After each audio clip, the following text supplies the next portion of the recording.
So I want to start this video by just stating Mario Kart World is not a bad game at all.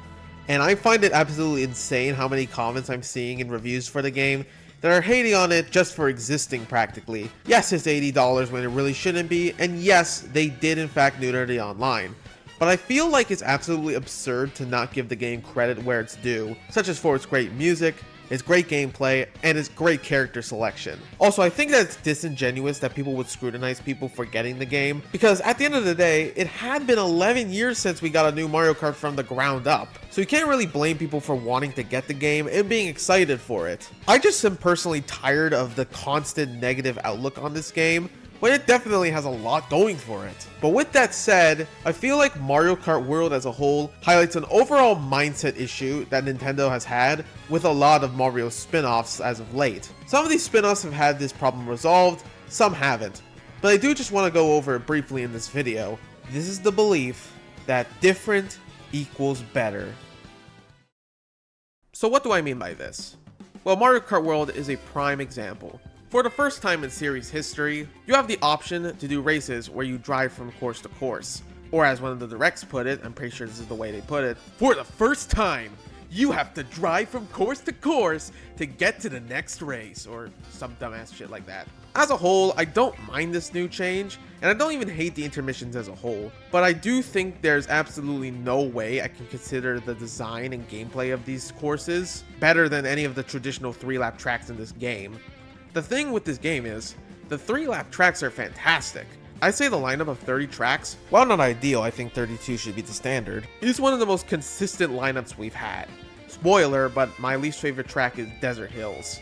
And even that is not awful, it's just painfully mediocre. However, after certain events, Nintendo's made it very clear that the way they want you to experience this game is by playing through the intermissions and doing only one lap of these courses. That is absolutely unfortunate because it makes it feel like they value the intermissions more than they value the actual courses themselves. It's basically like Nintendo's telling us that this is the new way we want to have Mario Kart be played, and if you like the original way, you can suck it. And this is absolutely not the first time this has happened with Mario spin-offs. Patient Zero, Paper Mario. The first two games were RPGs with fantastically designed battle systems.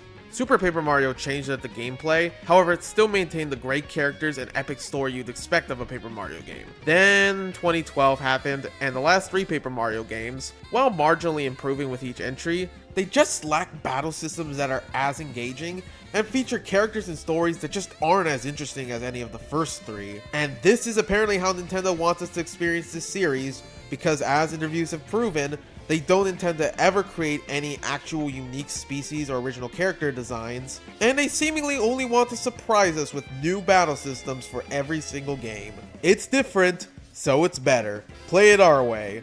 I don't even necessarily hate stuff like the battle system from Paper Mario Origami King. However, I think at the point of when this game came out, most Paper Mario fans would have rather just been a normal, well-designed RPG battle system. Now, we did get the Thousand Year Door remake, so that is a bit of a positive sign for the future, but how do we know that they didn't just really want to remake that game and don't actually intend on making the games RPGs again? I guess we'll have to wait and see, and it is a positive sign for the future, but I'm cautiously optimistic.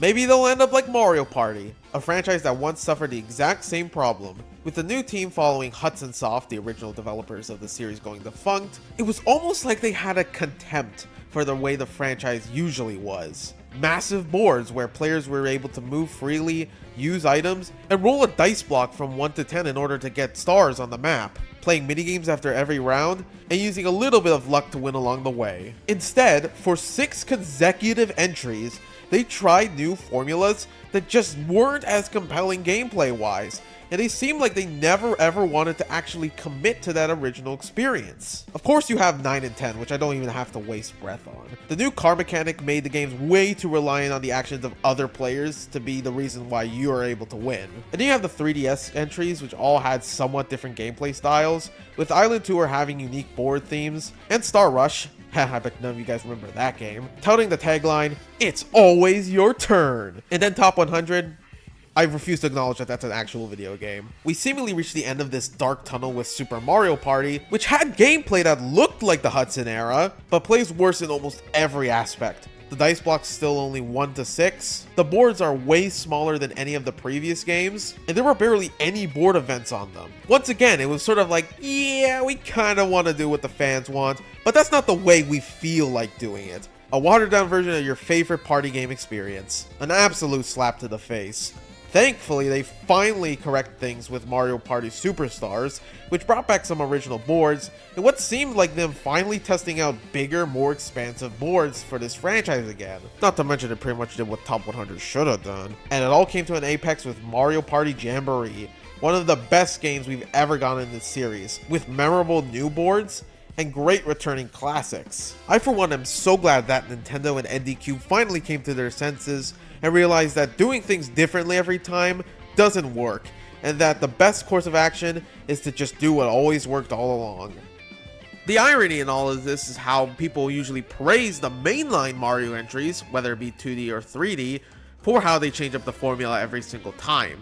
But ultimately, it all comes down to identity. The mainline Mario entries have the identity of each one being unique, due to the creative nature of platformers, whereas with Mario spin-offs, which tackle different genres, consistency in the gameplay department is usually what's expected. It's just differences in standards. And it's why we don't really appreciate a lot of change, especially when the changes don't add anything really that much more enjoyable. Funnily enough, everything I'm complaining about here doesn't apply to any of the Mario Sports spin-offs. There are some examples of Mario Sports games changing up the gameplay for the sake of newness, like Mario Tennis Open and subsequently Ultra Smash, having those little elemental emblems that showed up on the court every now and then, as well as Mario Strikers Battle League removing the captain and sidekick system, with every single player on the team essentially being a captain. Once again, the gameplay wasn't the downfall, it was just how bare bones everything was. So why does the different equals better philosophy account to Mario Kart? After all, it's not like they aren't allowing you to do the 3-lap races. Well, I'm still worried for the future of this franchise as a whole, especially after the online update, because it's never been more clear that this is the intended direction of this game. Will they be looking to go into directions like this with every upcoming entry? Or were they just very ambitious with this entry and tried to make it as distinct from 8 Deluxe as possible? I really hope that Nintendo's listening to the feedback from most people. Us Mario fans have experience with spin-offs going the unique route and having their reputations get worse over time. Mario Kart is different though.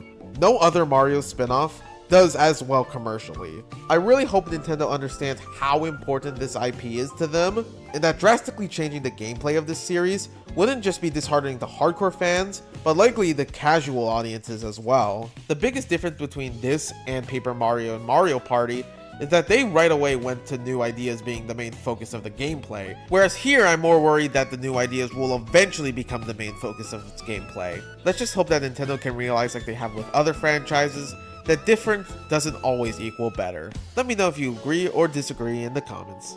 Thanks for watching, and peace out.